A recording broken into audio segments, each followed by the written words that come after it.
It seems like it's going to be Pep Guardiola's last dance for Manchester City in the Champions League. And the fixtures, I mean, what are your thoughts on these fixtures? Let's talk about these fixtures. It's a difficult set of fixtures. Get out of here. It's a well-rounded set of European fixtures, as Manchester City always have. They always have a sort of tough group, and this has followed exactly the same path. No.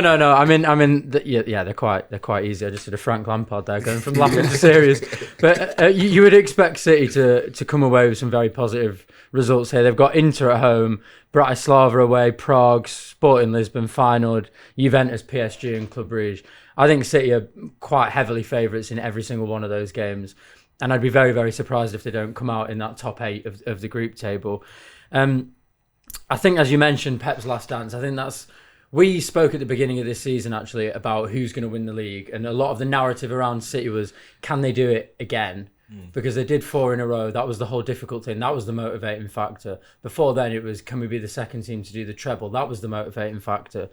And I guess now the motivating factor would be, unless Pep Guardiola does extend his contract, can we give Pep a final send-off? If he wins this, of course, then he's tied with Sir Alex Ferguson on 2 Champions Leagues.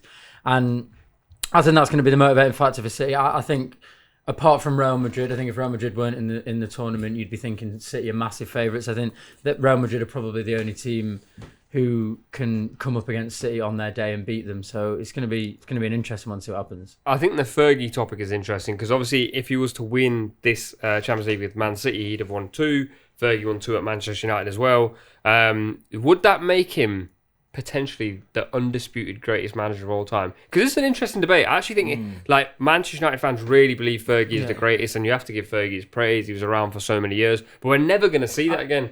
So I just think it's such a difficult conversation to have. I think that Pep Guardiola is undoubtedly the greatest coach football has ever seen. And there's no question about it. You look at what he's done, and then you look at his coaching tree as well in terms of the managers that spawned off of him and are successful at clubs all across Europe. You look at Fergie's coaching tree, and it stinks. Name one player that played under Fergie or Ole Gunnar Solskjaer is actually all right, you know. Yeah, and now they know. But that's the best. That's the best. Like his coaching, because he was a man manager. And he had his players and they went out and did the job. But in terms of communicating the football philosophy, I'm not saying that Fergie didn't have a philosophy, but when Vicente Del Bosque played against Manchester United when he was Real Madrid manager in 2000, after Man United won the Champions League, he called Fergie's setup tactical anarchy, which was basically like they just go out there and they try and get the job done. And he changed that in his latter stages at Manchester United, and we saw them do well in the Champions League. They won it in 2008, got to final in 2009, got to final in 2011. But for such a great manager, for Ferguson to only have 2 Champions League is a slight blemish on his record.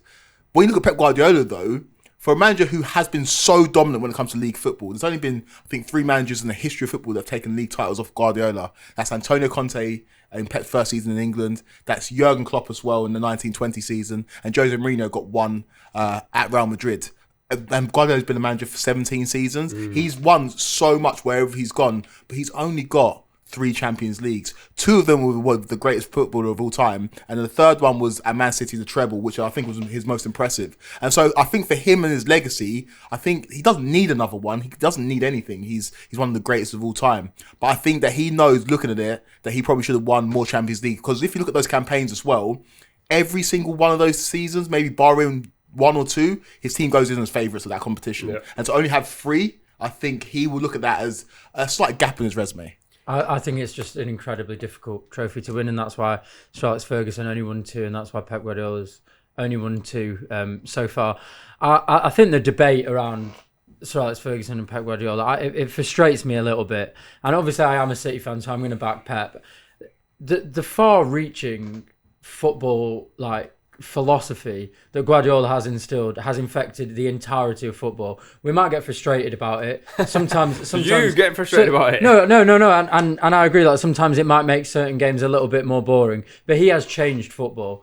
He has completely revolutionised the game. And I think one thing that really frustrates me, and I don't think it genuinely is a conversation which happens between longer-standing football fans. I think it happens on Twitter quite a lot. But it's that Pep Guardiola is this checkbook manager. Well, it's not really the case, and we were discussing it before. Okay, lots of teams know that City have money, so they'll put a premium on certain players. There's very, very rarely been, under Pep Guardiola's reign, a player that City have bought where the player didn't know where to go and City outbid another team. Pep Guardiola has bought players who were on the peripheries of being greats. Apart from Erling Haaland, they were all players who were slightly unheard of or known in the sort of lower echelons of not the top players. And he has made them into greats and he's made it into the greatest team of all time.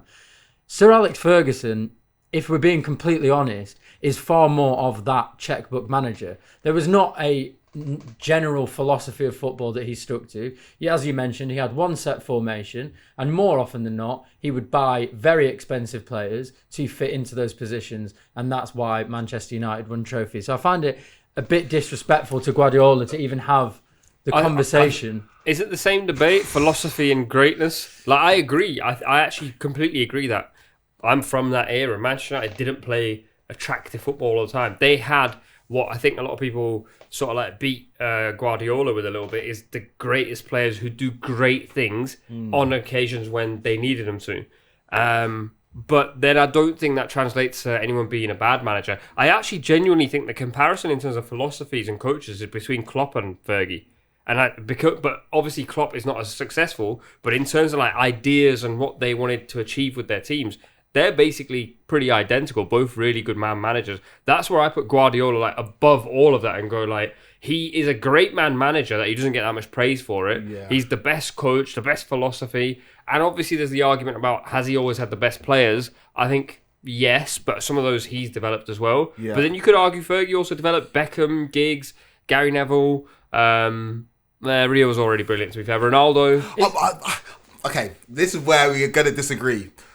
I will give, and the job that Pep Guardiola has done at Man City is absolutely incredible. If we're just judging Premier League legacies, then I think we can go machine for machine. But let's not forget who he was managing at Barcelona and the keys that he was given to the kingdom. He was managing Lionel Messi, he was managing Xavi, Iniesta, Busquets, some of the greatest players of all time that not only did at club level, did at international level as well. Then he goes to Bayern Munich, who were literally fresh off of winning the Champions League. And it's a given that you're going to win Bundesliga every single year, and he didn't win the Champions League there. And he's gone to City, and that's where he deserves the most credit. He's gone and dominated the Premier League like no one's dominated it before. Alex Ferguson dominated the Premier League, but not as concentrated as this. Not in terms of a case you go to every single season and you just know City are the favourites. Nobody thought they could do this. And think about the naysayers when Pep Guardiola came to the Premier League. People were like, you can't play the style of football. In the 16-17 season, I remember him getting absolutely battered. I remember Chelsea won the league that year. And people say you can't play the style of football in England.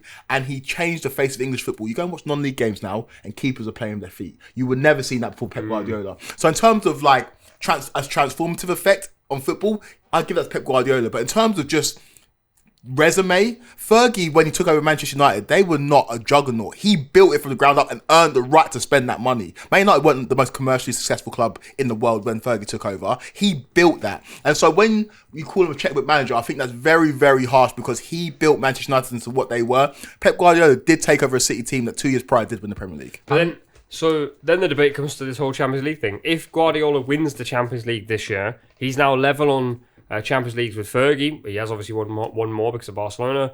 In the Premier League, in terms of, if obviously he won't stay in the Prem for 30 years or 20 years, so you can't compare. But in terms of how many he's won, you just said he dominates the Premier League.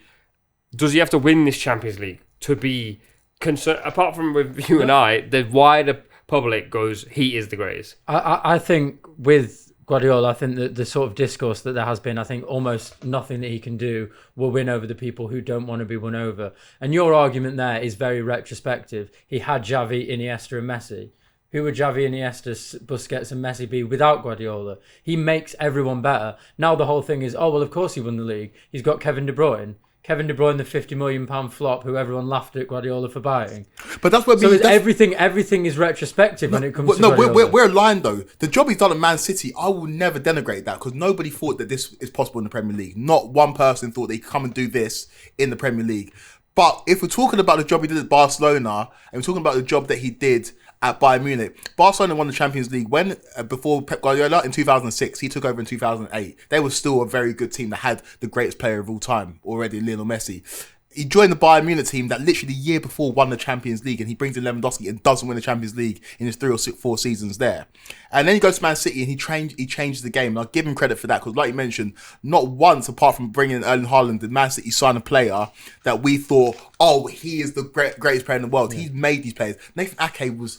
I saw him at Chelsea. He was not thought highly of. I saw Kevin De Bruyne not being thought highly of at Chelsea. I've seen his players on the periphery. Carl Walker, he was not wanted by Spurs. John Stones, a laughing stock of England. Like there are so many players that he made better at City. So the job he's done at City, I will never take it away from him. I do think that if he wins the Champions League this year, Man City, there is no conversation. It is done. But at this moment in time, I think it's neck and neck. All right, let us know in the comments whether City will win the Champions League, if that Champions League will be the deciding factor to make Pep Guardiola the greatest manager of all time.